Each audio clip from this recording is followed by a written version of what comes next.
na may pamagat po na the rapture and the resurrection.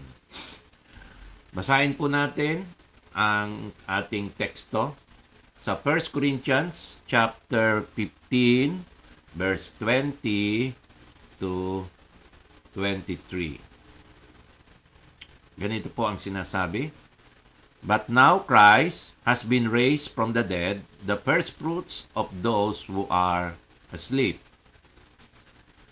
Verse 21, for since by a man came death, by a man also came the resurrection of the dead. Verse 22, for as in Adam all die, so also in Christ all will be made alive.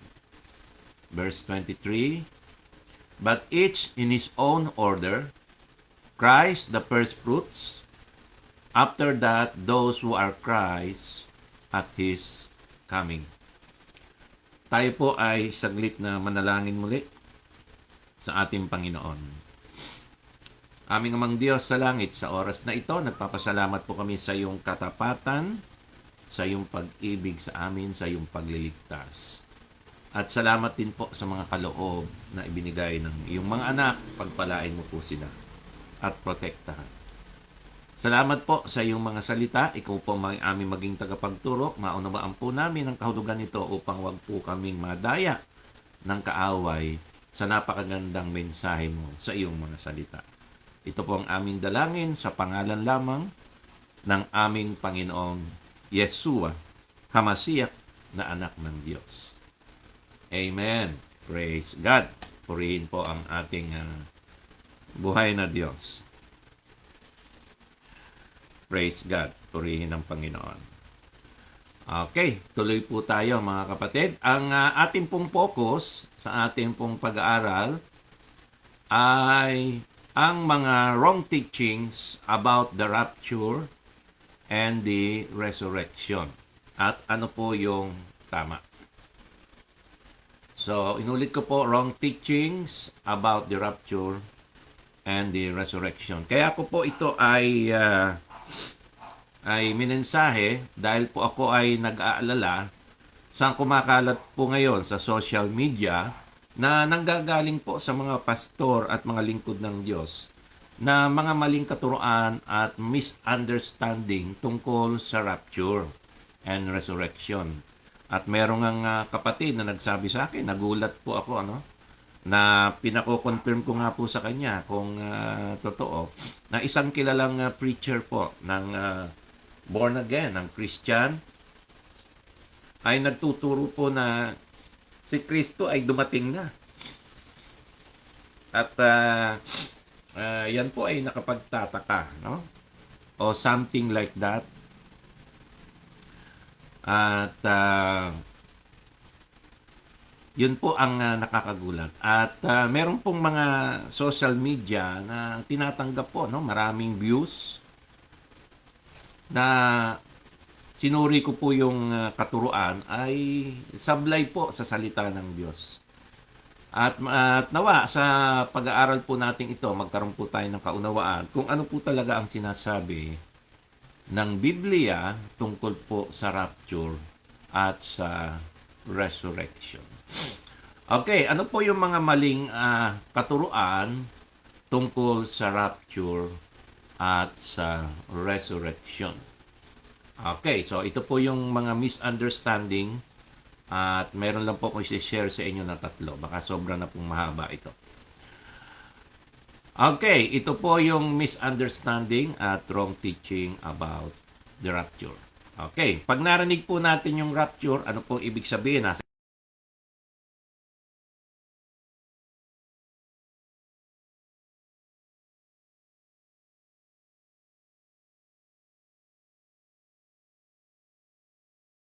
salubong po tayo sa Diyos, sa ating Panginoong Yeshua, sa alapaap.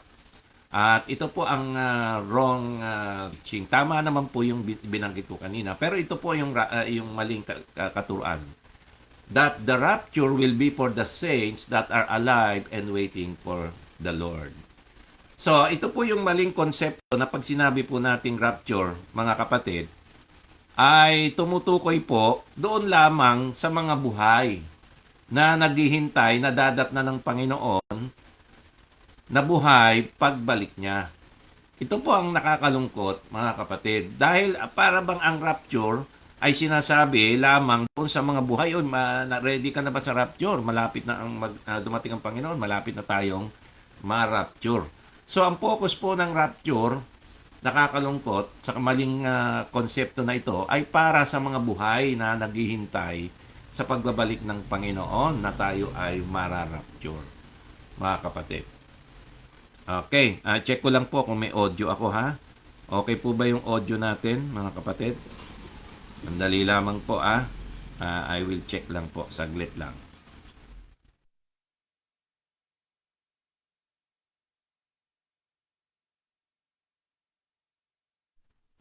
Okay naman po yung sound pala natin. Praise God. Purihin ang ating Panginoon. Okay, ayos naman po yung ating sound. Okay.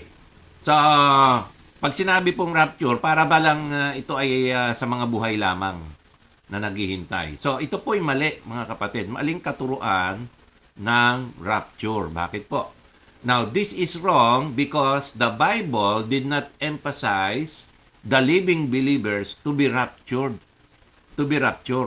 but the resurrected believers. Ulitin ko po, ano? This is a wrong concept about the rapture because the Bible did not emphasize the living believers to be raptured, but the resurrected believers. So, ang in-emphasize po ng Biblia, mga kapatid, ay hindi po yung sa rapture, ay hindi po yung mga buhay. Kundi ang mararapture po ay in-emphasize po ng Biblia ay yung mga namatay na kay Kristo. At sila po ay ire-resurrect, at pag na-resurrect po sila, ira-rapture po sila. Paano ngayon tayo mga buhay? Add-ons na lang po tayo. Dagdag na lang po tayo, mga kapatid. Nakakahiya man sabihin, pero parang sampid lang. Pero ang nakakalungkot ay ngayon po, ang kumakalat na turo ng rapture ay para lang sa mga buhay. Na para bang yung mga namatay ay susunod na lang kayo. Nakakalungkot po yan. So, ang rapture ay first of all sa mga resurrected believers. Bubuhayin po sila at sila po i-rapture. Pagkatapos po, ay yung mga natitira po na inabutan na buhay. Dagdag na lang po yun, bonus. Okay po, basahin po natin yung talata natin para sabihin nyo, hindi ito ang sinasabi ng Biblia. Okay. So, 1 Corinthians 15, verse 20 to 23. Tingnan po natin, ang focus ng Biblia. But now Christ has been raised from the dead, the first fruit of those who are asleep. So, ang major doctrine po natin, mga kapatid, sa kaligtasan ay si Kristo ay muling nabuhay. Pag si Kristo po ay hindi muling nabuhay, napako lang, bitin po yun. Nilibing lang siya, bitin. Kulang po yun. Kailangan si Kristo, major doctrine po natin, included, si Kristo ay nabuhay muli. Siya po yung una. Wala pong nabuhay muli na nauna sa Kanya. Siya po yung una. Siya po yung basihan natin ng pagkabuhay muli. Okay, tuloy po natin sa verse 21. For since by a man came death, by a man also came the resurrection of the dead. So, sa magitan lamang po ni Kristo, ay merong pagkabuhay na muli ang mga patay. At sa magitan po ng isang tao, tinutukoy dito si Adan, ay dumating po ang kamatayan sa tao. Alam niyo na po ang istorya nun. Nung nagkasala po si Adan. So, tuloy natin. Sa verse 22, ayan na nga po. 1 Corinthians chapter 15, verse 22. For as in Adam all die, so also in Christ all will be made alive. So, anong sabi po dyan? All will be made alive. And syempre, ang priority po dyan na all ay yung mga mananampalataya ni Kristo. Okay? Verse 23, tingnan po natin. But each in his own order. So, meron pong order yan. Ano po yung order? Order of event. Okay? So, ano po sabi sa verse 23? But each in his own order. Christ, the first fruits. Okay? Si Kristo muna, dahil siya po ang basehan. Pag hindi po siya nag-resurrect, hindi tayo mare-resurrect. After that, pagkatapos sabi ng Biblia, those who are Christ at His coming. So, pagbalik po ng ating Panginoon, sino po ang dinidiin ng Biblia? Na pagkatapos ni Kristong mabuhay muli sa kanyang pagbabalik ay ano po ang mangyayari? Those who are Christ at His coming. Sino po yon? Lahat po yan. Pagbalik ni Kristo ay bubuhayin pong muli. Okay. Ngayon, hindi naman po natin masisi yung ating mga kapatid na ang focus ng rapture, pinopokus nila lagi sa mga buhay. Kaya nga po ito, nung panahon ng araw, ay nilinaw po ito ni Apostol Pablo sa mga Thessalonica. At ito po ang major verse natin. Ito po ang pinagkukunan natin ng rapture. Bakit po nagkaroon ng doktrina ng rapture? Wala naman po sa Bible yung rapture. So, ito po ay nanggaling po sa Latin na rapturo, na ibig sabihin ay pag-aagaw.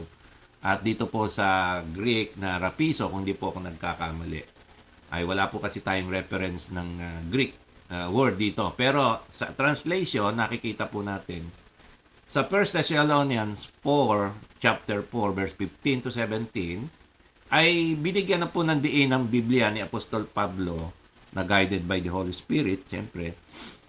Ang rapture ay una sa lahat para sa mga mananampalatayang namatay na. Okay, 1 Thessalonians 4, 15 to 17.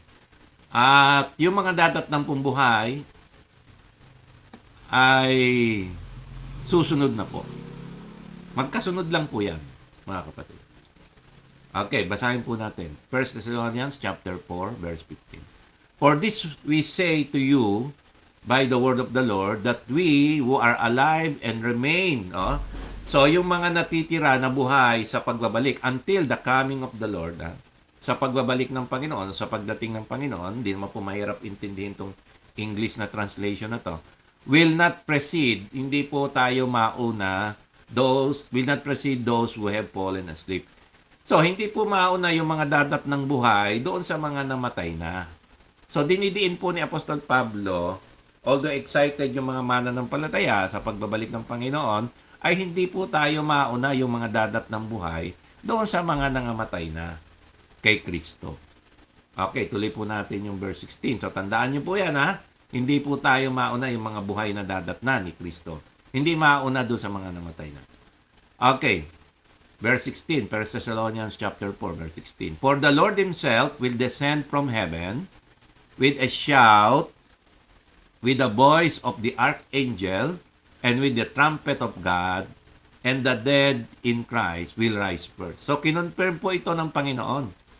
So, pagbaba ng Panginoon, pag-descend pa lang ng Panginoon mula sa langit, from heaven, pagbaba niya, hindi pa po lumalanding, umalis pa lang po sa langit. So, pag alis po sa langit, ano po ang mangyayari? Ang third heaven po yan, yung kaharian niya sa langit. With a shout, no? At talagang, ewan ko kung ano yung shout na ito, no? Pero sabi, with a shout. Okay. So, maaaring sabi ng Panginoon, ito na.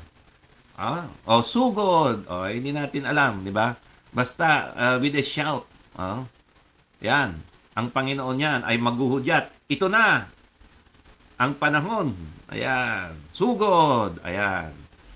So, with the voice of the archangel. Okay. Kasama po ang tinig ni archangel. Sino ba archangel? Michael.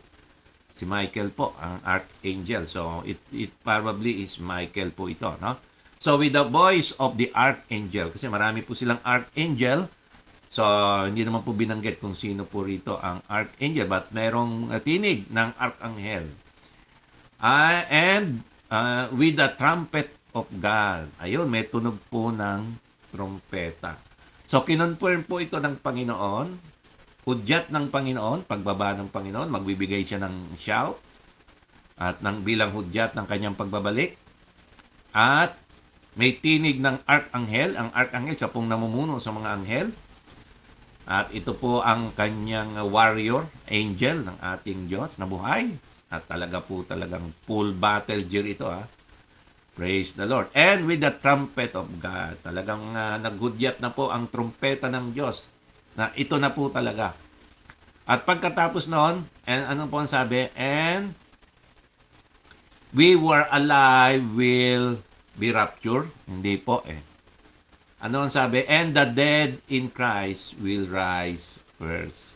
So pagtunog po ng trompeta ay mabubuhay pong muli ang mga nakay Kristo. Okay, ano ibig sabihin nun? Hindi po kaluluwa, espiritu yan ha. Ibig sabihin po niyan, hindi po yan mga kaluluwang gagala. Ang ibig sabihin po niyan, magre-resurrect. Ano po ibig sabihin niyan? Magkakaroon po tayo ng bagong katawan, yung mga namatay na kay Kristo. Physical body po yan. Pero yung body na physical ay tinatawag din po na spiritual body. Kasi hindi na po yan kagaya ng katawan natin dito sa lupa na namamatay. Wala na pong kamatayan yan, wala na pong sakit, wala na pong karamdaman. Yung katawan na po yan ay talo pa po niya ang katawan ni Superman at ni Supergirl. Lagi ko pong binabanggit yan. Wala pong sinabi yung katawan ni Superman at ni Supergirl dyan. Okay? So, yun po, magkakaroon po tayo ng katawan, mabubuhay po tayong muli. Yan po yung pag-asa natin. Ayo, wag niyong kalimutan, the dead in Christ will rise first. Tandaan niyo po yung salitang first. Mauna. Okay. Ano naman po mangyayari doon sa mga buhay na dadatna ng Panginoon? Ito na yan. Verse 17. Dito na po kinuha yung salitang rapture. Okay. Then we who are alive and remain, yun, meron pong dadatnan sa pagbabalik ng Panginoon, ay meron pong dadatnan na buhay na mananampalataya. Okay? Siyempre, hindi naman po lahat namatay. Meron pong mga buhay na physical dito. Ano pong mangyayari sa kanila? Ang sabi niya, then we who are alive and remain. Okay? So, dinalagay po ni Apostol Pablo nung sinusulat niya kasi buhay pa po siya. Kaya hindi niya sinasabing we are dead kasi will rise first. Buhay pa po siya. So, ina-assume po niya nung oras na ito, nung sinusulat niya, buhay pa po siya. Kung dumating ang Panginoon, na datnan siyang buhay, tayo na mga buhay, kausap niya yung mga buhay, hindi pa mga patayan. So, nung panahon na yon, then we who are alive and remain, kagaya po ngayon, na tayong mga buhay. Hindi man natin pwede sabihin na tayong mga patay ay mabubuhay dahil buhay pa po tayo, mga kapatid. So, yung pong dadatnan ni Kristo na buhay, then we who are alive and remain, nananatiling buhay, will be caught up together with them. So, yung caught up, yan po yung tinatawag na to be rapture. Okay, ano ba yung ibig sabihin ng rapturo sa Latin? Ay to be caught up or snatched away. Aagawin talaga. Yung pong sa ayot sa gusto mo, aagawin ka. Okay, beyond your control. Hindi po ikaw aagaw sa sarili mo. Aagawin ka. Will be caught up together with them. So, sino po yung together with them? Kasama ng mga buhay, ang mga namatay na kay Kristo na nabuhay na muli. So, nagkaroon na po sila ng bagong katawan. Paano po yung mga buhay? So, yung mga buhay, hindi na po bubuhay muli. Buhay na po yan eh. Ano na lang ang gagawin ng Diyos yan? Hindi po sila pwedeng i-rapture pag nakasama ng mga buhay kasi nasa katawan lupa po sila. Ano pong gagawin muna ng Diyos sa kanila? Magbabago po muna yung katawan nila na kagaya ng mga katawan ng mga binuhay muli. Yun ang mapalad sila kasi hindi sila nakaranas na maghingalo at mamatay. Diretso na po yan. Glorified body na. Pagkatapos, aagawin din po sila kasama ng mga namatay na kay Kristo na may bago ng katawan na nag-resurrect na. So, ano pong punot dulo nito? Ano pong purpose ng rapture dito? Okay, bakit po tayo ira-rapture? Kasama ng mga mga namatay na kay Kristo na binuhay na muli. Resurrected believers na po yan. So, tayo pong mga buhay, dagdag lang po tayo. Okay, ano ang purpose po niyan? So, to be caught up together with them in the clouds. Bakit? Bakit in the cloud? Aagawin tayo doon sa alapaap to meet the Lord in the air. So, yung clouds po na ito po yung gitna ng langit at ng lupa. Ito po ang clouds. Okay? Pagitan po ito ng langit, ng kaharian ng Diyos, at ng lupa ng Mother Earth. So, hindi na po natin alam kung saan eksakto yon, pero pagitan po yan. So, yan po yung meeting natin. Okay? Ayan po yan. Ha? In the clouds to meet the Lord in the air. Ayan. So, doon po, lilipad po tayo, kagaya nila Superman. Pero mabilis po yan. Mabilis po yan. So, we shall always be, anong purpose nun? So, we shall always be with the Lord. So, hindi na po tayo mawawalay sa piling ng ating Panginoon. Okay, ngayon po, ang kapiling natin ng Panginoon in the Spirit. But not in the flesh, not in the body. Pero yung panahon po ng rapture, ay makakapiling po natin si Kristo, ang ating Panginoong Yeshua, both in the Spirit and in the body. Kaya nga po, yung katawan natin na yan, ay katawan na talaga, kaya lang glorified body. Okay? Spiritual body, heavenly body, resurrected body. Ano po ang tawag niyan? Immortal body, wala nang kamatayan. Nakatawan. Basta may katawan po tayo bago. Napakaganda na po yan. Nakapattern po yan sa katawan ni Kristo nung nabuhay po si Kristo. Muli. Naalala niyo si Kristo, ang ating Panginoong Yeshua. Bigla na lang lumulusot siya. Okay, hinawakan naman siya ng mga alagad. May katawan naman siya. Pero lumulusot siya sa pinto, bawawala na lang. So, ganyan po yung glorified body. Pero nakakakain po, kumakain po siya. Umiinom, kumakain. Okay? So, hindi pa po natin na, hindi pa po natin naisip yung kung ano pang capability ng bagong katawan na yan, ay mamamangha na lang po tayo, mga kapatid. Pagka dumating po ang Panginoon. Nako, hindi po yan maikukumpara sa mga tiniis nating paghihirap dito sa lupa. Sulit na sulit po, mga kapatid, ang paghihintay natin sa pagbabalik ng ating Panginoong Yeshua. Purihin po ang ating Panginoon. Palakpakan po natin ang ating buhay na Diyos. Okay? So, sa 1 Corinthians 15:51, nandito po yan. Behold, I tell you a mystery. We will not all sleep, but we will all be changed. So, ito po isang misteryo, mga kapatid, sa atin lang po mananampalataya. Hindi po alam ng taga-sanlibutan yan. Hindi po nila alam yan. Busy po sila sa gawain ng mundo. Ito po ay sa mga anak ng Diyos lamang. Hindi tayo lahat mamamatay. We will not all sleep, but we will all be changed. So, meron pong mga dadat na nabuhay, hindi po makakaranas ng kamatayan yan. Sinasabi ko po kanina, ito po yung sitas natin sa Biblia, pero babaguhin po tayong lahat. Magkakaroon po tayo lahat ng bagong katawan. Okay.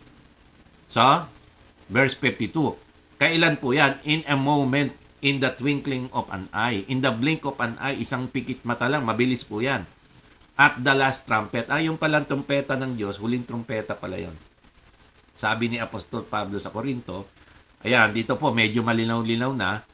For the trumpet will sound, okay, siya rin naman po yung sumulat ng Thessalonica, si Apostol Pablo, ay last trumpet na po pala yan. Take note na last trumpet.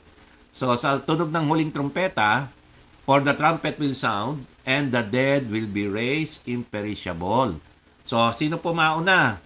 Okay, yung mga patay na kay Kristo ay mabubuhay muli, magkakaroon ng bagong katawan. At paano naman po yung mga buhay? And we, kasi buhay po si Apostol Pablo, identified po niya ang sarili niya sa mga buhay na mananampalatayang dadatnan sa panahon na yon, and we will be changed. Okay, yung mga buhay na dadatnan ay magbabago na lang po yung kanilang katawan. So, yun po yung mapalad sa kanila. Hindi sila nakaranas na mamatay physically. So, yun po So, ang rapture ay para po yan sa mga resurrected believers followed by the living believers, yung hindi nakaranas mamatay. Okay? So, ano po yung maling katuroan na ang rapture ay para lamang po sa mga buhay na dadatnan ni Kristo. Mali po yun, Para po yan sa mga namatay na. At dagdag po yung mga buhay na mananampalatayang dadatnan. So, ang pinakabida po dyan ay yung mga resurrected believers. Yung mga buhay na dinatnan, hindi po resurrected believers yan. Kasi buhay po sila . Okay, changed believers ang tawag po diyan. Change, hindi resurrected. Change. Ibig sabihin, babaguhin lang ni Kristo yung katawan nila. At mararapture din po sila. Add-ons kasama po ng mga tunay na narapturin ay ang mga namatay na kay Kristo na binuhay muli.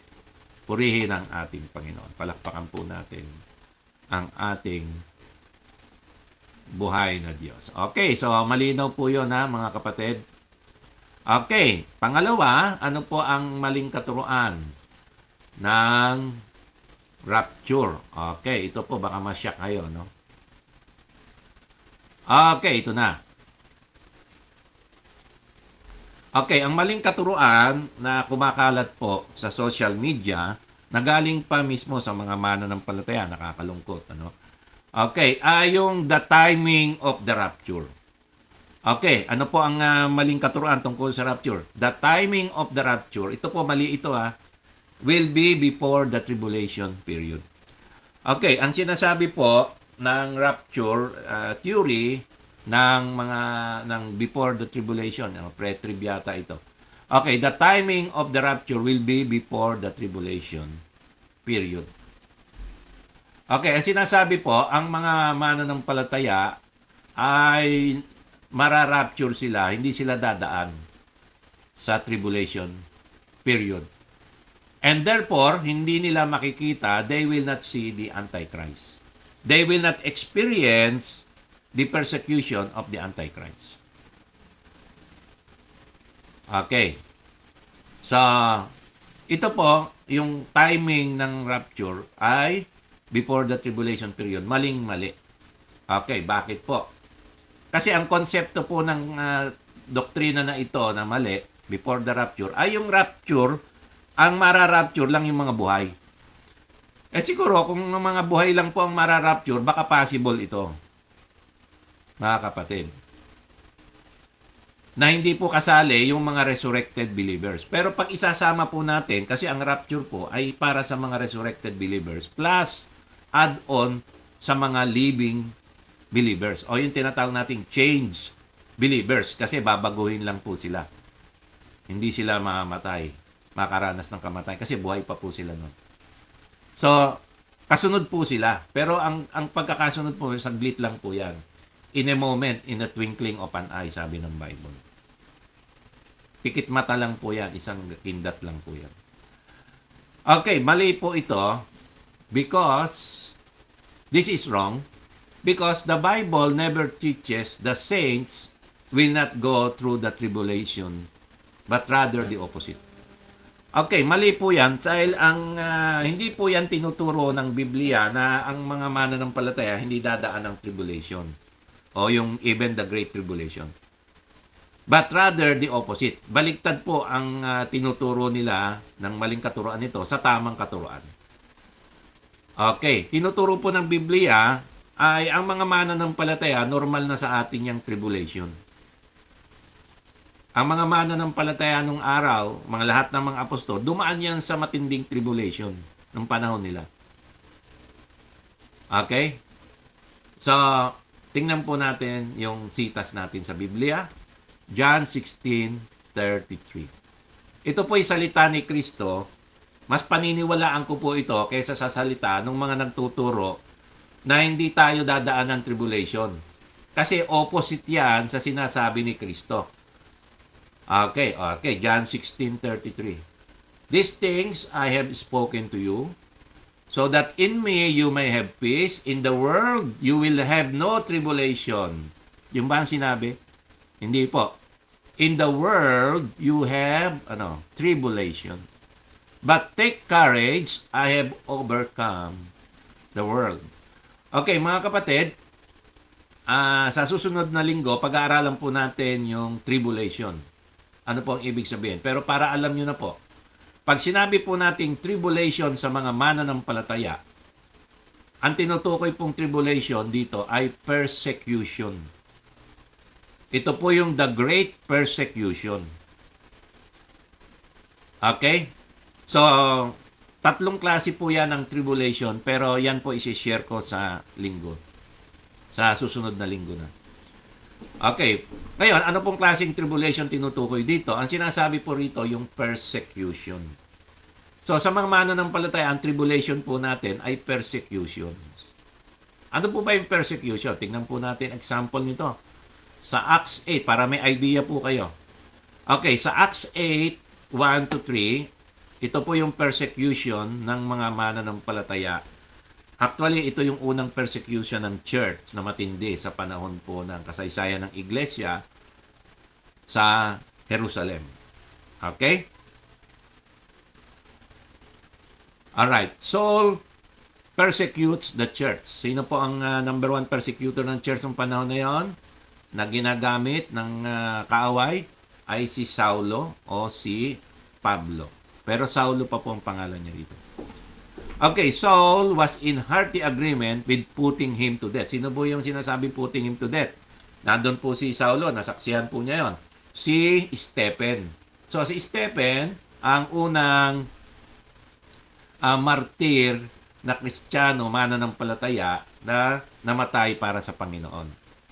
Nakaranas po siya ng matinding persecution, so pinatay po siya. And Saul was in hearty agreement. Okay?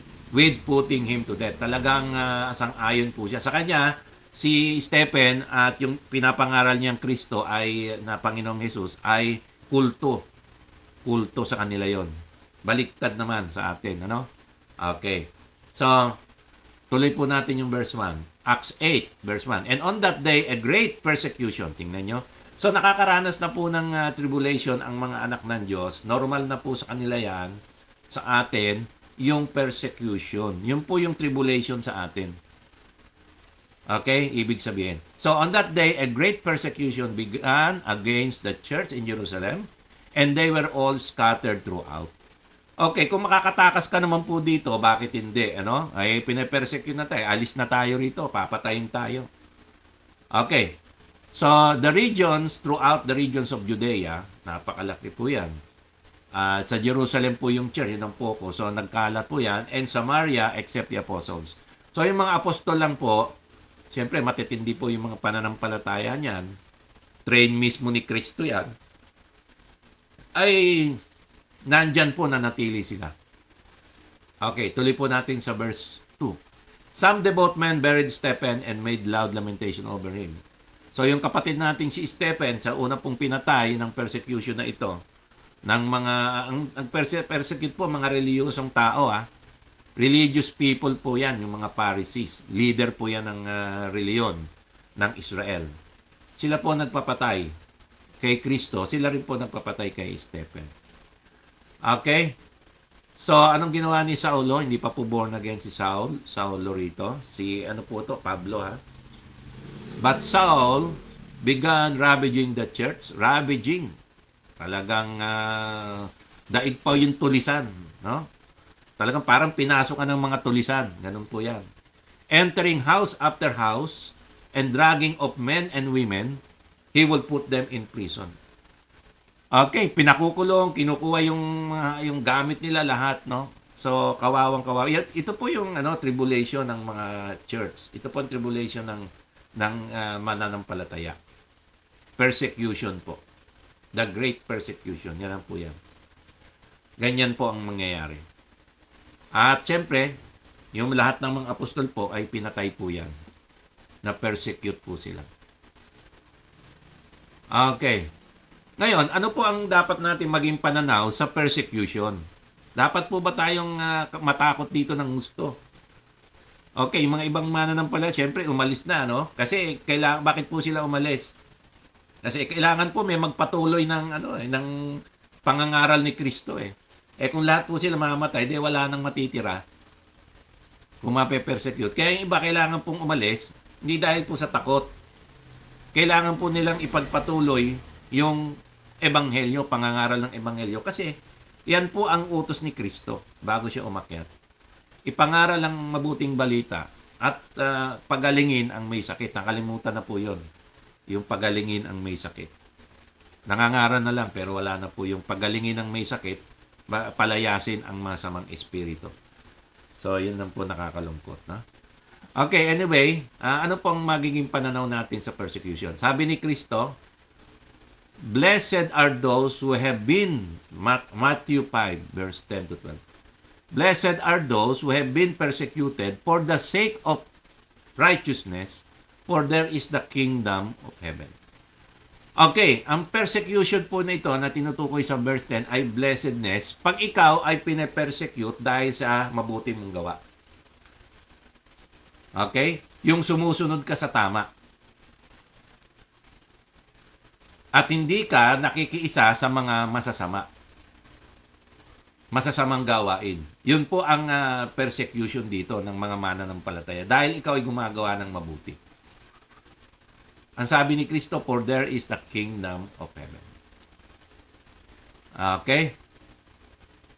Okay, another cause ng persecution, sabi sa pero blessed ka dahil sa iyo ang kaharian ng langit. Another, verse 11. Blessed are you when people insult you and persecute you and falsely say all kinds of evil against you because of me. Okay. Another persecution ay dahil ikaw ay nangangaral tungkol kay Kristo. Dahil ikaw ay isang mananampalataya.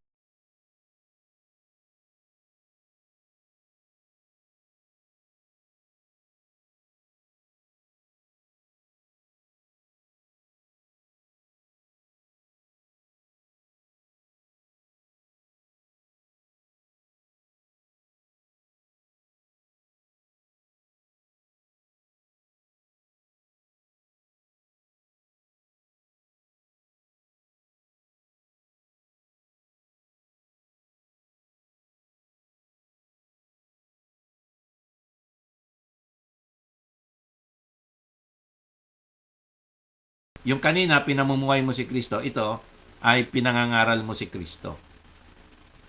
Okay? Dahil ikaw ay Kristiyano. Ito po ang karaniwan, lalo na sa ibang bansa. At paparatangan ka, mahuhulihan ka ng, may Bible to, hulihin ka na, bawal dito yan, kukulong ka. Nagtitipon kayo, bawal yan, bawal magtipon. Dahil kay Kristo. Sa ibang bansa po yan, sa mga Islam country na talagang diehard, mga bawal. Pag nagtipon kayo, ibang reliyon ay pinagbabawal, kinukulong po nila. Okay. Ang sabi diyan ay blessed. So, blessing pala ito kung sakali man na ikaw ay ma-persecute. Pero sabi ko nga sa inyo, kung maiwasan nyo po ito, for the sake of the gospel, para makapangaral ka pa, bakit hindi? Pero kung talagang na-trap ka na, talagang na-persecute, nahuli ka, at pinaratangan ka ng masama, at gagawan ka ng masama dahil ikaw ay kay Kristo, ang sabi po ng Biblia, rejoice and be glad. Bakit? Blessing po yan. Bakit? For your reward in heaven is great. For in the same way, they persecuted the prophets who were before you. So, yung mga apostol, mga propeta, iba natin mga kapatid, na-persecute sila Nauna na sila. So, bakit ikaw hindi? Bakit tayo hindi mape-persecute? Sila nga na-persecute. Yan sinasabi ng turo ni Kristo. Kasi ang persecution ay talagang mangyayari sa atin. Normal na po yan, mangyayari sa atin. At si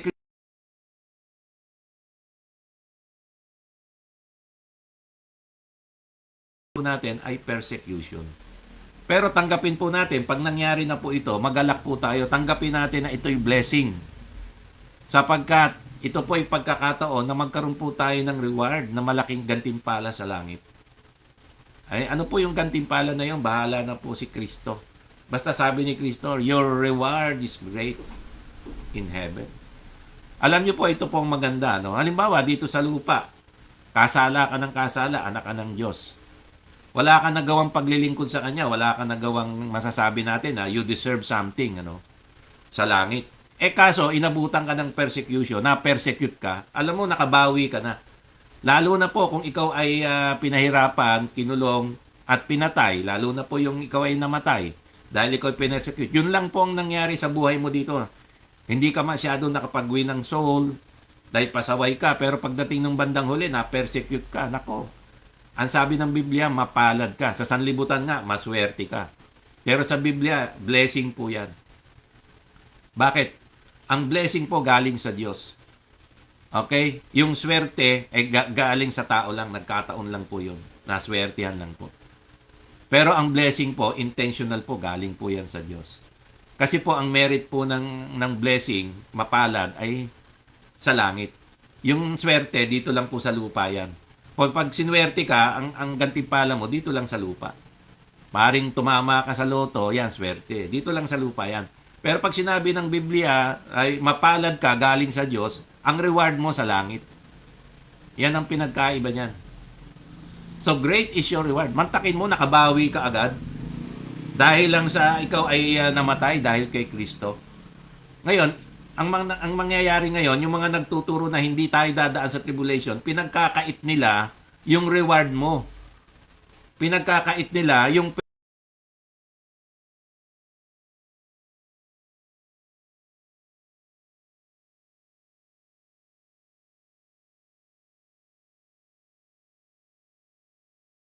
tinatanggalan po nila tayo na makabawi sa ating mga maling nagawa dito sa lupa na wala tayong reward. Ito yung pagkakataon magkaroon tayo ng reward. Kung talaga po tayo ay na-persecute dahil tayo ay mananampalataya. Na hindi mo ikinaila si Kristo at sinabi mo, ako ay kay Kristo. At ikaw ay pinersecute dahil diyan. You are blessed, kapatid. Great is your reward in heaven. Sino po nagsabi? Si Kristo. Kaya po, sinasabi ko po, mga kapatid, sinasabi po ng Biblia, ay maling-mali po yung ituturo natin sa mga tao, mananampalataya, na hindi tayo dadaan ng tribulation at ito ay blessing. Baliktad po yun. Ang makaranas po ng tribulation na persecution ay blessing po yan sa Diyos. So wag po kayong tatanggap ng turo na sasabihin sa inyo ay hindi ka dadaan ng persecution. Tinatanggalan ka ng tao na yon ng blessing, kapatid. At saka yan, taliwas yan sa turo ni Kristo. Ang paniwalaan nyo po, yung sinabi ni Kristo sa kanyang salita. Wag po yung hindi sinabi ni Kristo. Wala naman pong basihan yan eh. Yung hindi ka dadaan ng tribulation. Si Kristo nga nagsabi, dadaan, blessing pa nga ito. May reward ka. At ito ay normal na sa mga mananampalataya. Diba? Maintindihan nyo po, mga kapatid. Sana nakikinig po kayo. Okay. So, tingnan po natin, yung mga mananampalataya ba, dumaan ba sila ng persecution ng Antichrist sa tribulation period? Yung sinasabi, 7 years tribulation. Okay, dumaan ba sila yung mga nag-resurrect? Diba, sabi natin sa rapture, sino po ang mararapture? Yung resurrected believers.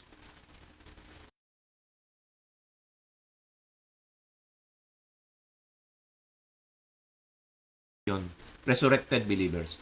So, yung mga resurrected believers, dumaan ba sila ng persecution ng Antichrist? Tingnan po natin. Revelation 20, verse 4 to 6. Ano po ang sinasabi ng Biblia? Then I saw thrones, and they sat on them, and judgment was given to them.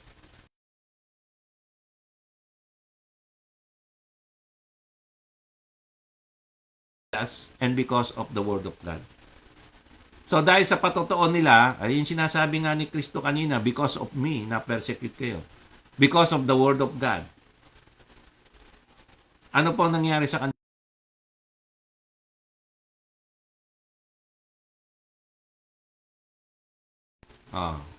Siyempre, pag namatay ka, ano ka na, kaluluwa na lang.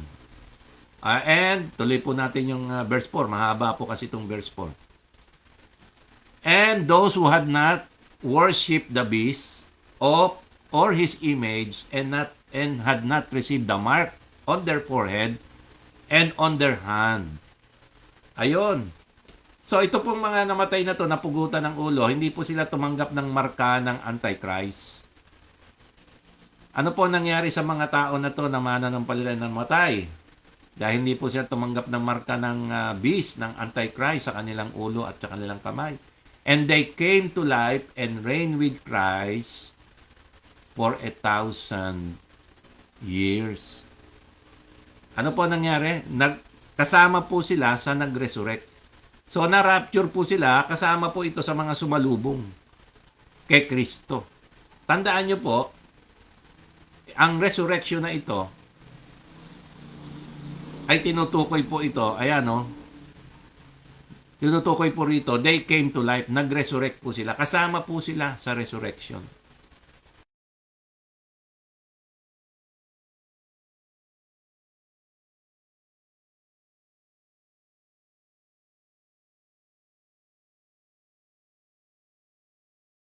Sila ang dumaan sa Antichrist, sa panahon ng Antichrist. Sa katunayan, pinatay po sila dahil hindi po sila tumanggap ng marka ng beast.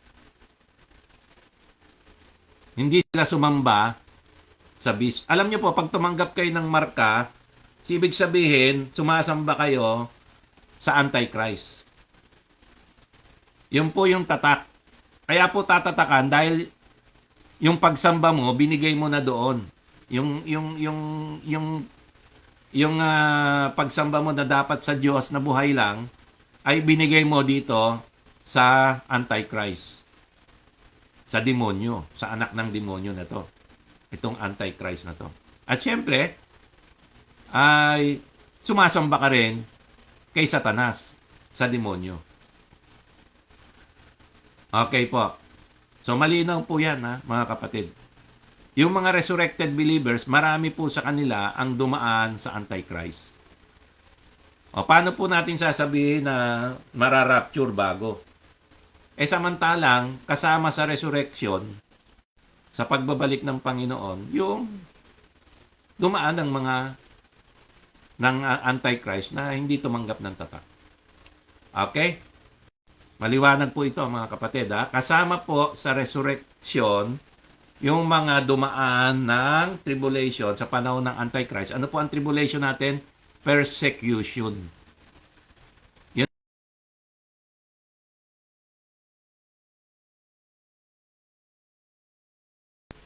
So, mananampalataya po ito eh.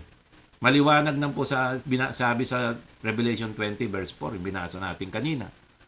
Meron po silang patotoo. Mga born again po ito. Kagaya natin. Okay? Maliwanag po yan, mga kapatid. Okay, ngayon, isisingit ko lang po itong vaccine. Okay. Yung misconception sa vaccine. Okay. Ganito po, mga kapatid. Ang nakakalungkot po nito, marami po mga mananampalataya na masyadong nadadala ng marka ng beast. Nasa kanilang isipan, mga kapatid, yung mga nagpabaksin sa kanilang subconscious mind ay parang nagpatatak na sa Antichrist. Para sa kanila, ang dating nito, yung nagpabaksin na mananampalataya ay nagpatatak na sa yung parang ganun ang dating. Para lang, hindi naman pala talagang ganun. Pero ikinokompara sa tatak ng Diablo, yung vaccine. Parang ganyan din ang tatak. Tatak ng Diablo, yung vaccine.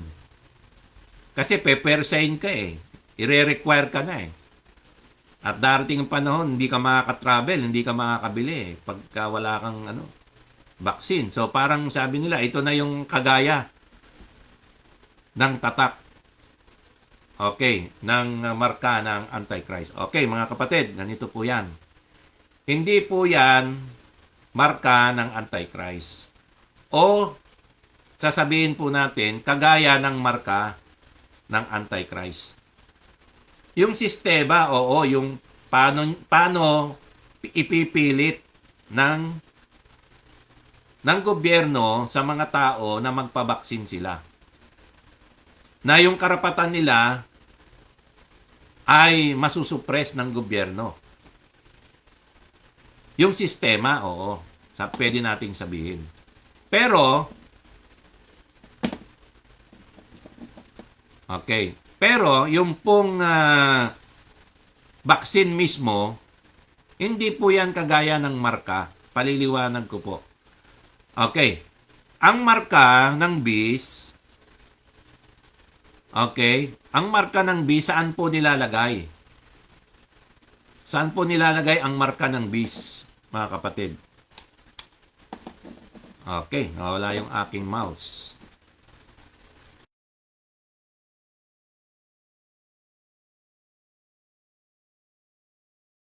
Saan po nilalagay ang marka ng bis? Ang marka ng bis, saan po nilalagay, mga kapatid? Nakalagay sa Revelation 20 verse 4. Hindi sila tumanggap na marka saan? Sa kanilang ulo at sa kanilang and on their hand. Mga kapatid, ang vaccine, hindi po yan ini-inject sa ulo mo. Ang vaccine, hindi po yan ini-inject sa iyong kamay. Saan po nilalagay ang vaccine? Ang kinuha lang po ng gobyerno dito yung sistema. Pero yung paraan po ng pagbabakuna ay sa balikat po yan o kaya pwede rin po dun sa likod o dun sa tinatawag natin sa puwet. Meron po bang tatak ng marka ng bis? Sabi po na, marka ng bis sa balikat at sa puwet? Hindi po eh.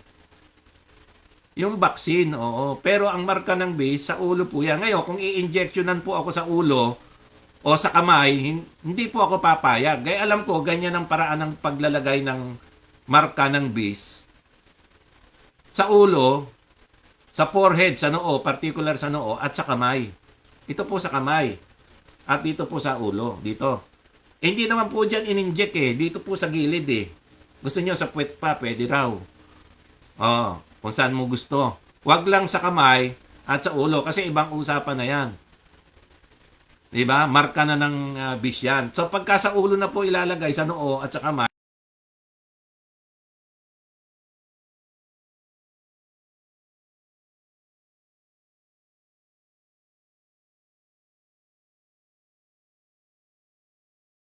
yan eh. Hindi na po natin maiiwasan yan, mga kapatid. Darating po yan. Ang pwede nating iwasan, yung marka ng bis. So yung vaccine, hindi po yan marka ng bis. Vaccine lang po talaga yan.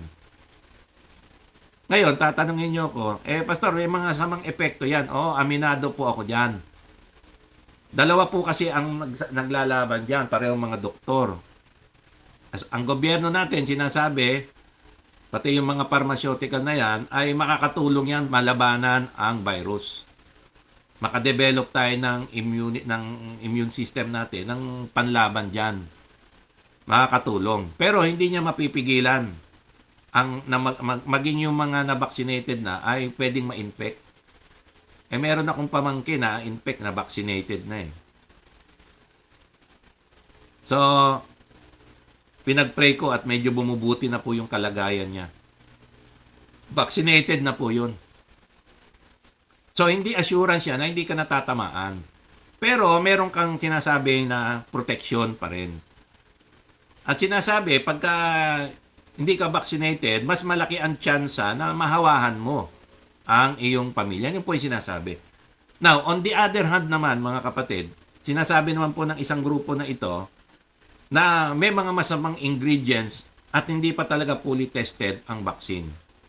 At ang nangyayari, tayo po ginagawang testingan. Kaya mangyayari po niyan, pag hindi po effective, ay meron pa pong second dose at meron pa pong booster yan. Abangan nyo po yung booster, yung po yung matindi.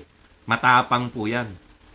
So, inuunti-unti po tayo sa vaccine kung hanggang kailan ang kaya ng katawan natin na ma-absorb yung vaccine na yan para kasi i-injectionan ka rin ng virus eh. Ganun po yan. Kaya lang medyo mahina-hina lang. Ngayon, habang tinutusukan ka po niyan, nagkakaroon ng second dose, patindi ng patindi. Kasi titignan po yung katawan kung ano pong mag-reaction ng katawan kung kakayanin mo yung unang dose. So, pag nakaya mo yung unang dose, may pangalawang dose. At pag nakaya mo yung pangalawang dose, at meron pang mga virus na matitinding lumalabas. Mga Delta, Lambda ba yun? Yung isa? Marami pa pong mga lalabas niyan. Meron pang lalabas na vaccine na booster na tawag. So, yun naman po, patindi ng patindi. Hanggang makaya ng katawan mo po yan. Kaya may mga epekto po yan na talagang sabi natin, lalag natin yung tao, parang COVID din, parang na-COVID ka rin. At yung mga ibang tao nga ay nakakalungkot, may mga reports na namamatay pagkatapos ma-vaccinate. At ako nga, meron nga akong balita na 5 pastor eh.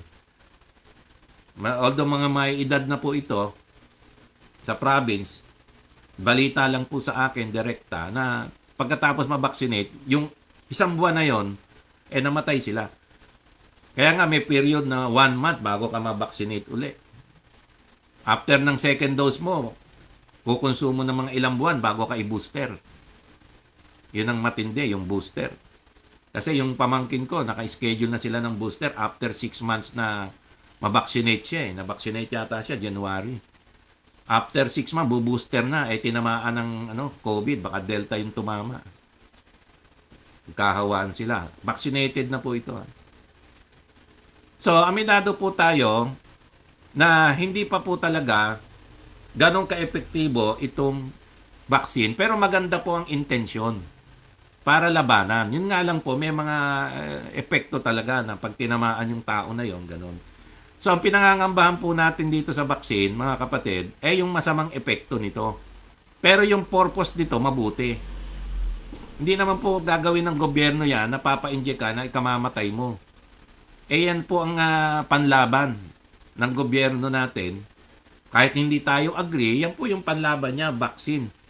Kaya nga po dito sa barangay, ay minomonitor po kami ng mga barangay. Talagang ako binigyan ng stab. Pinagising po ako nung Monday. Ngayon, hindi naman po ako takot sa bad effect kasi kaya kong patayin yung bad effect ng vaccine sa magitan ng pananampalataya. Kung ang inaalala ko po yung masamang epekto, papatayin ko po yon.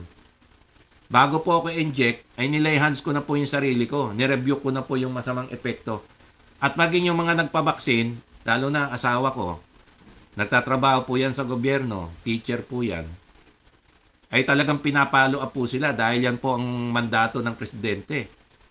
Nang gusto ng presidente, lahat magpabaksin. Kaya obligado po silang sumunod. Ano na po ang aking asawa? Senior. So, nabakunahan po siya ng galing sa China. Ano ba yung Sinovac? So, pinag-pray ko po ang asawa ko. First dose, second dose. Pinag-pray ko na po yan nung una pa lang na walang epekto. Okay naman po siya ngayon. Wala naman pong ganong masamang epekto. Mga kapatid. Yung kapitbahay ko, pinag-pray ko rin po, no? 70 plus na po yun. Merong, ano po yung dinadialysis na, nagpabaksin pa. Nakakahiya naman po. Ako, napahiya eh. Itong sa aking kapitbahay, dinadialysis, nagpabaksin. Sumunod po dun sa barangay. So, para wala pong conflict, bilang frontliner, para wala po akong conflict pagka po ay nangangaral ng salita ng Diyos, nagpupunta sa barangay, nagmi-minister po ako sa mga pulis. Ngayon, vaccinated po lahat yan. Mga kapatid.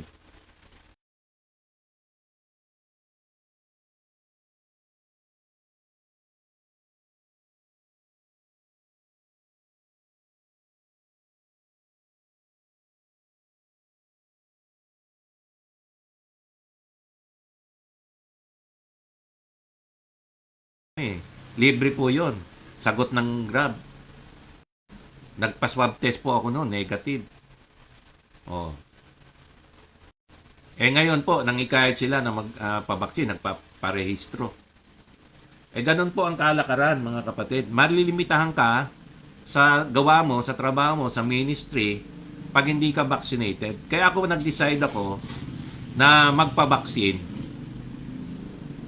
para, hindi para malabanan ko yung virus. Kasi nalabanan ko na yung virus eh. Noong pa lang magsimula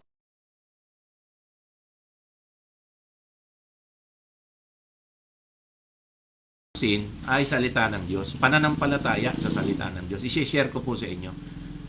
Ngayon, nagpabaksin po ako dahil po sa requirements na bilang frontliner ay hahanapan ka po ng baksin na yan. Hinahanapan na nga po ako rito sa barangay. Kasi nakikisalamuhila po ako sa mga tao. So, dapat ako vaccinated. Maging sa trabaho ko, sa Grab, sa Lalamove, pag nag-deliver ako, kailangan po yan. So, para hindi po tayo malimitahan sa paglilingkod sa Panginoon at sa trabaho, kailangan ko pong magpabaksin. Sana maunawaan niyo po ito. At hindi po yan tatak ng ano, hindi po yan marka ng bis. Kasi sa balikat po yan. Okay, ngayon, kung meron po magpapabaksin po sa inyo, ipapag-pray ko po kayo na papatayin na po natin yung masamang epekto ng vaccine para hindi po kayo tamaan ng masamang epekto na matsyempuhan yung mga blood clot, mga inaatake sa puso. Sabi ko nga po sa inyo, yung kapitbahay ko, pinag-pray ko rin po yan eh. 70 plus na po yan, baka 80 na po yan. Matanda na po. Dinadialysis po, linggo-linggo. Nagpabaksin. Nahiya naman po ako, mga kapatid. Kaya po nung sinabi ng chairman na magpabaksin, papabaksin po ako. Pero, sabi ko po sa chairman, pagka yan Sinovac, aatras ako. Bakit po? Kasi ang Sinovac, tinatanggihan po yan sa ibang bansa. Kasi Living Word Ministry po tayo, baka po mag-invite ang Canada na bumisita po mga pastor. Siyempre, sana sasagutin nila yung pamasahe, di ba? E bibisita po kami doon, magka-courtesy call kami pagka medyo pwede na. Eh, ang requirement po, vaccinated ka. Ngayon, pagka Sinovac ang vaccine mo, hindi nila tatanggapin. Kaya sabi ko si chairman, hindi ako magpapabaksin pagka Sinovac. Sinabi ko yan kasi possible na pumunta kami sa mother church namin sa Canada, required yan, may vaccine. Kasi naudlot po, dapat last year naudlot na tinamaan ng pandemic. Dapat nasa Canada po kami kahit isang buwan. So, courtesy call po doon po sa ating main church sa Living Word Ministry, Canada. Ngayon, nung kinuha ko po yung stab, naka-reserve, tuloy-tuloy po ako. Dahil frontliner po, inabutan ako ng number na senior kasi mukhang hindi na tinanong edad ko Mukha na kasi akong senior pero actually hindi pa. Dire-diretso po ako dun sa senior, tinanong ko po kung anong saglit lang, pina-fill up. Apakabilis po nung aking vaccine, wala pa pong 30 minutes, nabakunahan na ako. Ngayon, bago po magpabakuna, tinanong ko muna, anong bakuna nyo? Ang sabi, Moderna. So, hindi na po ako umatras. Sige, Moderna, kahit ano pa yung masamang balita sa'yo, nire-review kita sa pangalan ng Panginoong Jesus. Wala kang masamang epekto sa akin. Yung mabuti lang na epekto, tatanggapin ng katawan ko. Pero yung masamang epekto, hindi ka papasok sa katawan ko. Mamamatay ka. Mawawala ka. So, yun po yung aking dineclare bago ako magpabaksin. So, sa kaliwa po ako natusukan. Hindi po ako tinusukan sa kamay o sa noo. Okay? So, hindi po yan tatak ng Antichrist, ha? Okay, share ko lang po sa inyo yung verse para may panlaban tayo sa masamang epekto ng vaccine. Kung magpapabaksin po kayo. Kung hindi kayo magpapabaksin, panlaban po ito sa Delta virus, sa lahat ng klase ng coronavirus. Okay, Mark 16, 17, 18. Singit ko lang po ito Okay, these signs will accompany those who have believed. In my name, they will cast out demons. They will speak with new tongues. Sino po ito? Yung mga nanampalataya. Tayo po yan. Hindi po sinabi yung mga nanampalataya lang ng panahon na yon. Sa lahat po ng panahon na yan. So, yung mga nanampalataya kay Kristo, ano po sabi? Those who believe, in my name, they will cast out demons. So, magpapalayas po tayo masamang espiritu. Pwede rin po tayo magsalita ng iba't ibang wika. Naranasan ko na po yan. Nag-speak po ako in new tongues by the Holy Spirit. Minsan sa buhay ko, naranasan ko na po yan. Okay, magpalayas ng masamang espiritu. Lagi-lagi ko pong ginagawa yan. Mga kapatid, ina-assume ko kung meron akong kaharap na tao na palagay ko baka may evil spirito, nire-review ko na. Pinapalayas ko na. Verse 10, they will pick up serpents and if they drink any deadly poison, it will not hurt them. So kung ako po ay na-injectionan na may lason po yung vaccine na binigay sa akin, hindi ko na po alam yon. Ang alam ko lang po para sa ikabubuti ko yon.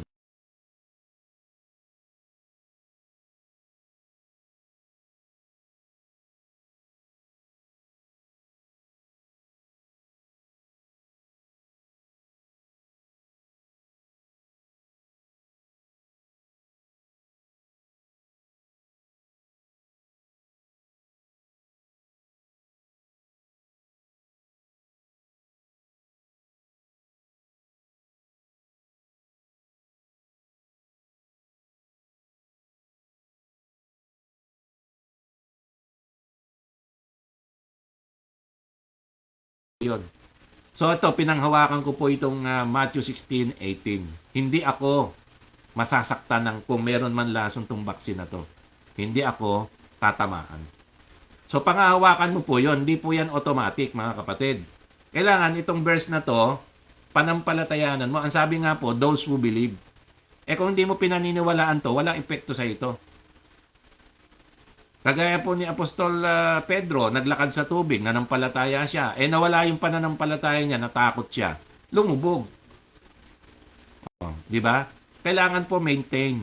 Hindi po automatic yan na pagka hindi ka nanampalataya, effective pa rin. Kailangan tuloy-tuloy po yung faith natin. Only dapat yung faith.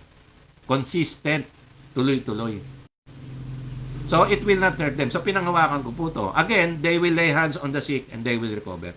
So, meron po tayong binigay ang Panginoong Jesucristo na kapangyarihan, authority, kakayahan na mag-lay hands sa mga may sakit at gumaling.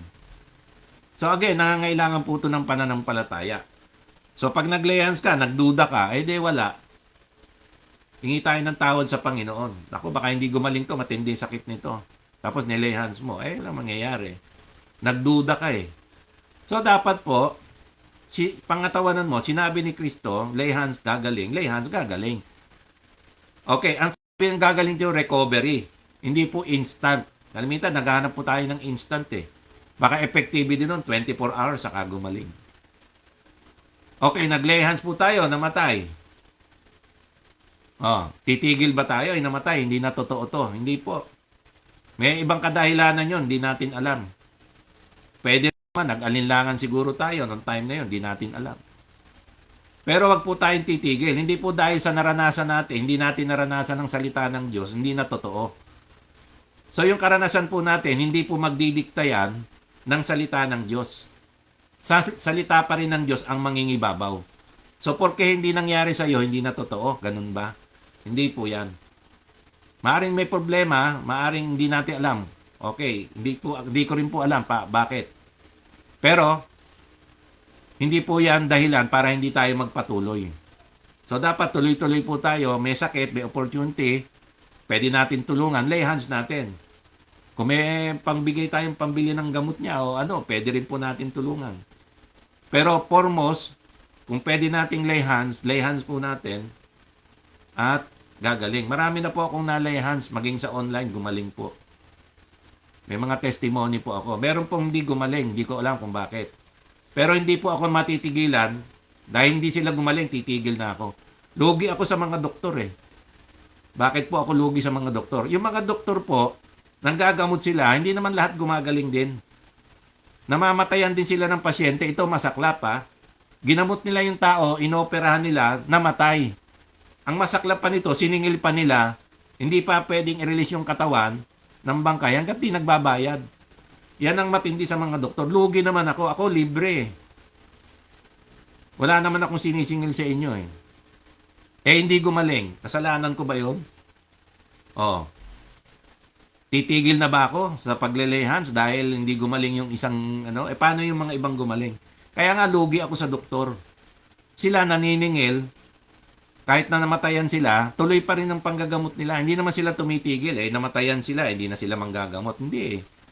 Nasabihin nila, beyond our control. Namatay wala tayong magagawa. Ganun na lang yon. Pero, nanggagamot pa rin sila. Naniningil pa. Mahal pa ng singil. Samantalang ako, libre. Hindi ako humingi ng bayad pag ako yung nag-lay hands. At marami nagpapatotoo sa akin na gumaling po sila. Purihin ang Panginoon. So, ito po yung pinanghahawakan ko, kapatid. Panghawakan nyo rin po yan. Mark 16, 17, 18. Lalo na yung magpapabaksin. Kung hindi po kayo magpapabaksin, panghawakan nyo rin po ito. Protection po ito laban sa lahat ng klase ng virus. Kahit hindi po kayo nabakunahan. Kasi ito na po yung ginagamit ko. Ito po pa yung isa. Dalawa po yan. Luke 10, 19 to 20. Sabi ng Panginoon sa mga alagad, hindi po apostol ang kausap niya rito, yung mga alagad. Behold, I have given you authority to tread on serpents and scorpions and over all the power of the enemy, and nothing will injure you. So, kung siniisip po natin ay yung COVID na ito ay sa demonyo po talaga ito, Itong mga virus na ito, lalo na yung kumakalat, no? Man-made o hindi, sa demonyo po ito. May kapangyarihan po tayo labanan ito. At nothing will injure you. So, hindi po tayo sasaktan nito. Ngayon, mga kapatid, hindi po automatic ito. Kailangan ito panampalatayanan mo. Pag hindi mo pinaniwalaan to, effect po ang Bible. Ang epekto po ng Biblia, nagiging totoo lamang po siya pagka ang tao nanampalataya. Yun po yung susi, yung faith. Sinasabi na rin ng Biblia, without faith, it is impossible to please God. Pag nag-alinlangan ka, wala kang tatanggapin. So, kailangan paniwalaan mo to sa puso mo. Totoo to. At salita po ito ni Kristo. Si Kristo po ang nagsalita nito na binibigyan tayong authority. Panghawakan mo. Ito po, pinanghawakan ko na to. Okay? Ayan. Behold, I have given you authority to tread on serpents and scorpions and over all the power of the enemy and nothing will injure you. Okay, isa pa po. Verse 20, karuktong yan. Luke 10:19 and 20. Nevertheless, do not rejoice in this, that the spirits are subject to you. Susunod po yung mga evil spirit. Bakit po? Authority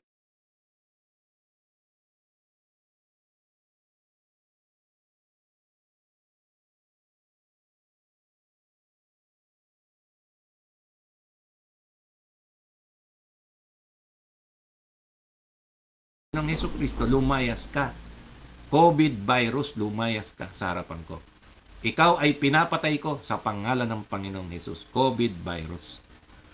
Kahit anong variant pa yan. Okay? So, ito ang tunay na vaccine natin. Spiritual vaccine, salita ng Diyos. Pananampalataya sa salita ng Diyos. Ngayon, do not rejoice because of this, that the spirits are subject to you.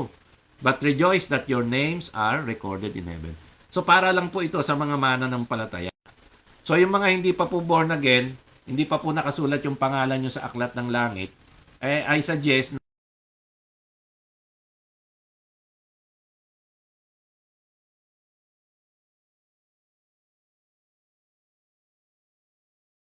ang namatay para sa inyo, binayaran niya na yung kasalanan niyo. Siya ay namatay para sa inyong mga kasalanan, nailibing at nabuhay muli sa ikatlong araw, upang tayo ay magkaroon ng buhay na walang hanggan. At makakapiling niya po tayo, pagbalik niya, ay bubuhayin din po tayo. So, dapat po ay ibigay na po natin yung buhay natin. Surrender na po natin yung buhay natin kay Kristo. Yung mga hindi pa po naboborn again. Okay, manampalataya na po kayo kay Kristo. Hindi po sa reliyon, hindi sa simbahan, ha? Kundi kay Kristo mismo. Personal po yan. Okay, balik na po tayo. Okay na po yan, ha? So, balik na po tayo doon sa ating paksa sa Revelation 20, 4-6. So, ang resurrection, yung mga nag-resurrect po, kasama po sila sa, dumaan po sila ng tribulation, yung persecution ng Antichrist.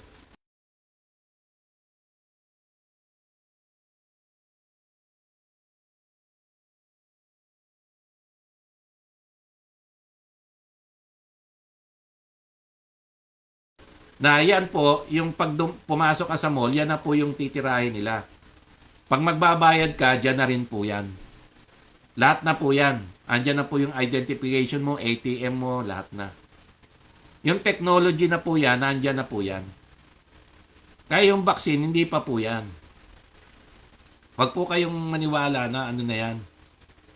Na yan ay atatak ng Antichrist. Hindi po sa noo tinusok eh. Hindi naman sa kamay. Sa balikat po at sa puwet yan, mga kapatid. Okay? So, tuloy po natin.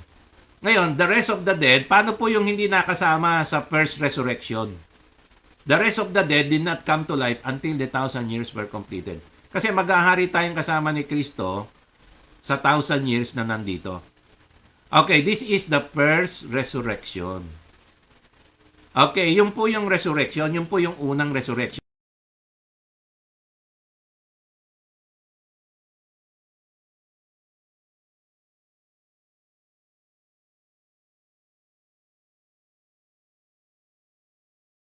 Verse 6. Blessed and holy is the one who has part in the first resurrection. Over this, the second death has no power. But they will be priests of God and of Christ and will reign with Him for 1,000 years. So tayo pong nakasama sa first resurrection, mga kapatid, buhay man o patay man o buhay, kasama po tayo dyan, maghahari kasama ni Kristo for 1,000 years. Purihin po ang Panginoon. Napakaganda po ng pangako ng ating Panginoon. So pag hindi ka nakasama dyan, sorry na lang. Wala na po yan. Okay, ito po ang habilin ni Kristo tungkol sa persecution. Dadaan po tayo sa persecution, mga kapatid. John 15:20. Tandaan po natin sinabi ni Kristo. Remember the word that I said to you, a slave is not greater than his master. If they persecuted me, sabi ni Kristo, they will also persecute you. If they kept my word, they will keep yours also. O, yung mga nakinig sa atin, makikinig din sa kanya yun. Pero kung pinersecute nila si Christ, pe-persecute din tayo. If they persecuted me, they will also persecute you. So tandaan po natin ang sinabi ni Kristo. Dadaan po ang iglesia sa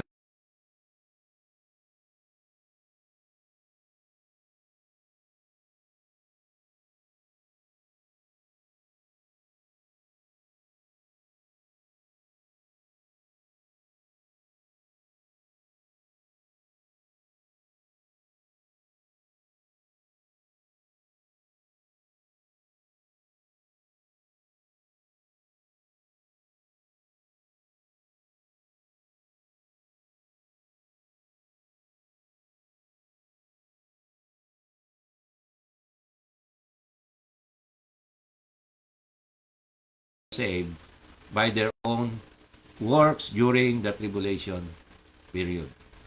O ito, mali po ito, no? Okay, ang paniniwala po, mga kapatid, na yung rapture, hindi kasali dyan yung kasi kasama pong resurrection, di ba? May resurrection po yung rapture. So, yung resurrection, tingi lang po yan. Church lang daw po yan. At hindi po kasali yung mga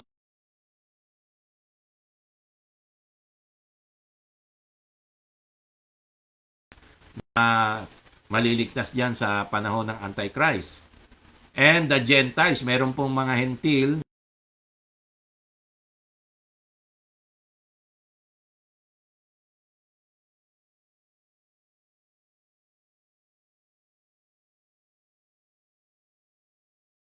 mamatay sila para kay Kristo.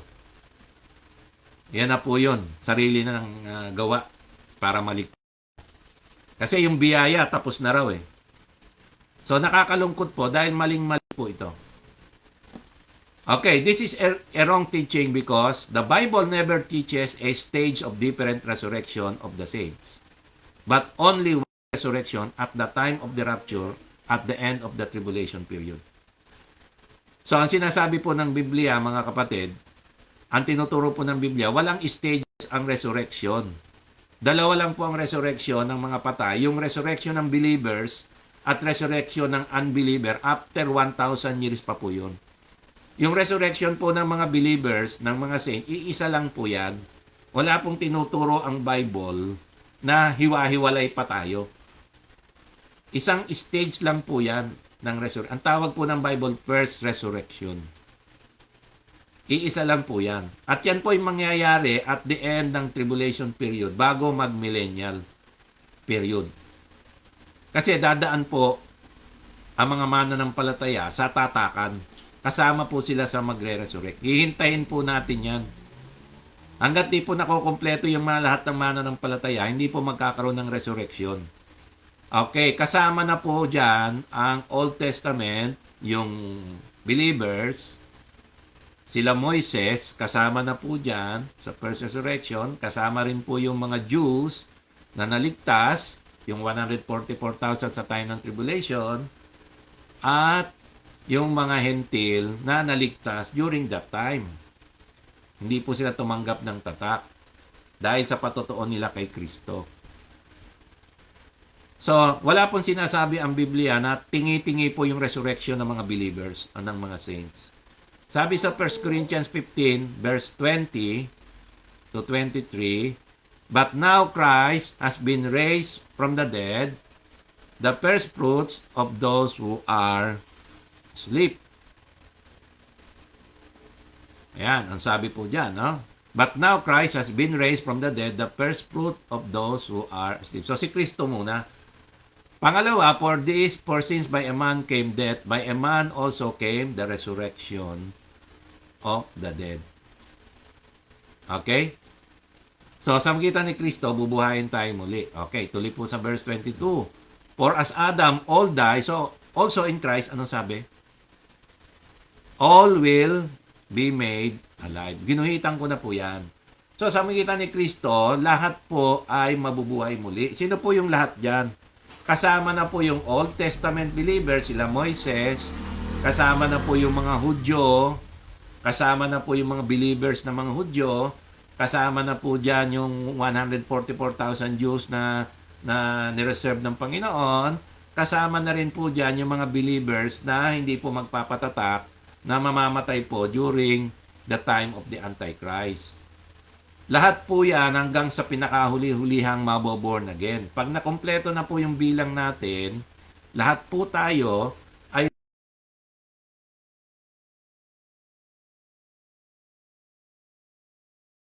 magaganap yan. Verse 23, but each in his own order. Sino po muna? Si Christ. Nangyari na po yan 2,000 years ago. Ang kasunod na po niyan, isang beses lang po tayo lahat, sabi ng Bible, lahat, sabay-sabay po tayo. Kailan po yan? After that, those who are Christ at His coming.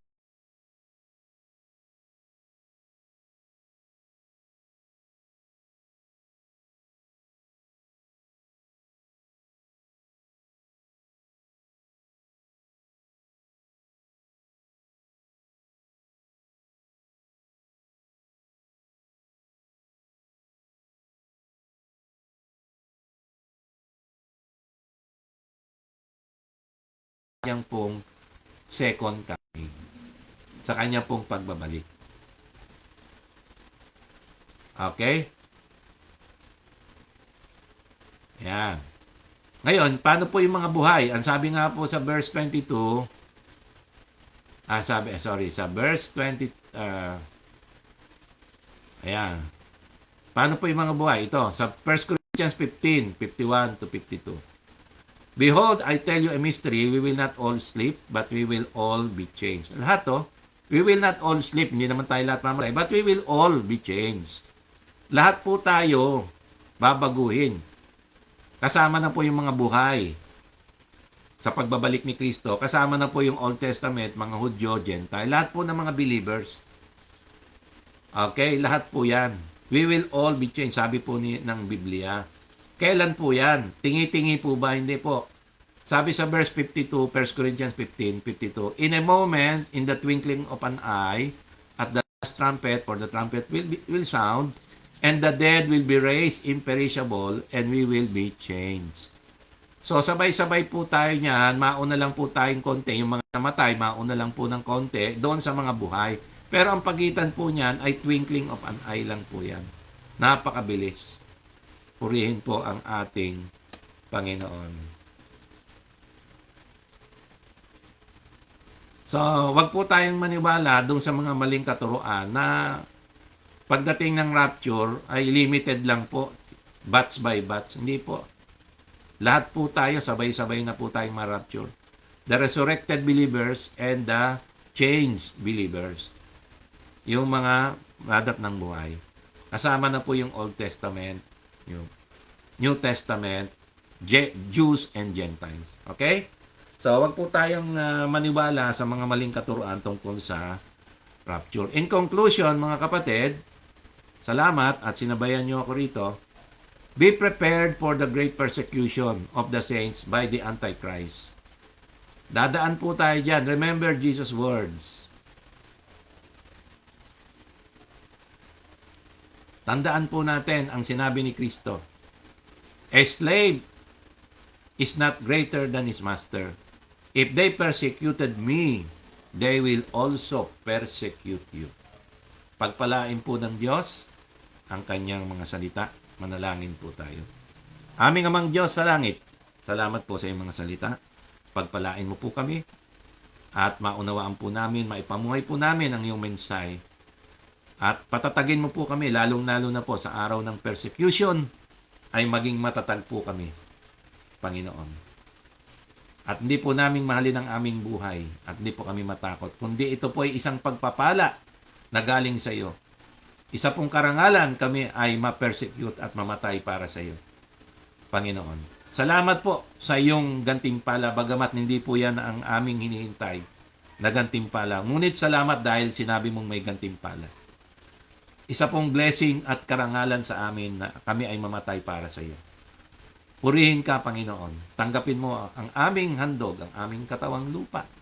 Aming handog sa iyo. Ito po ay templo mo. Ito po ay tinubos mo. Ito po ay sa iyo. Tanggapin mo po ang aming buong katawan, haing buhay, para po sa iyong kalawalatian. Aki pong sinusuway ang mga masamang epekto ng baksin sa mga anak mo na magpapabaksin, maging sa lahat ng mga tao, Panginoon. I rebuke all bad effect of vaccine to the people of God.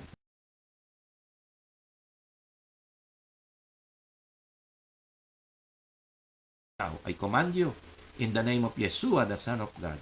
I command you to dissolve, to disappear. Bad effect of vaccine, be gone in Jesus' mighty name.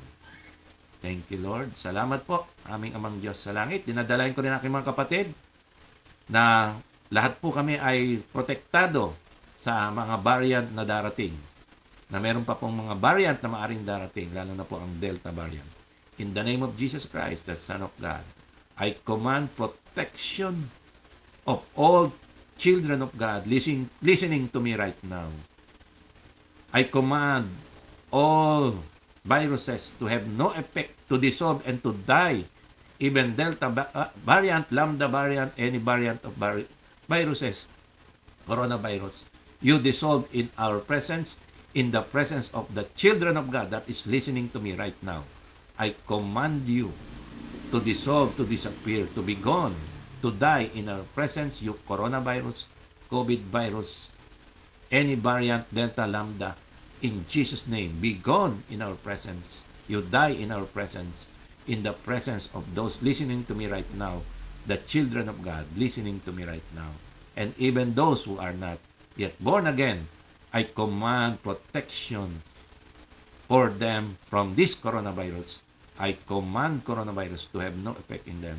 In Jesus' mighty name, in the name of our Lord Yeshua HaMashiach, the Son of God. Amen. Salamat po mga kapatid sa inyo pong pakikinig.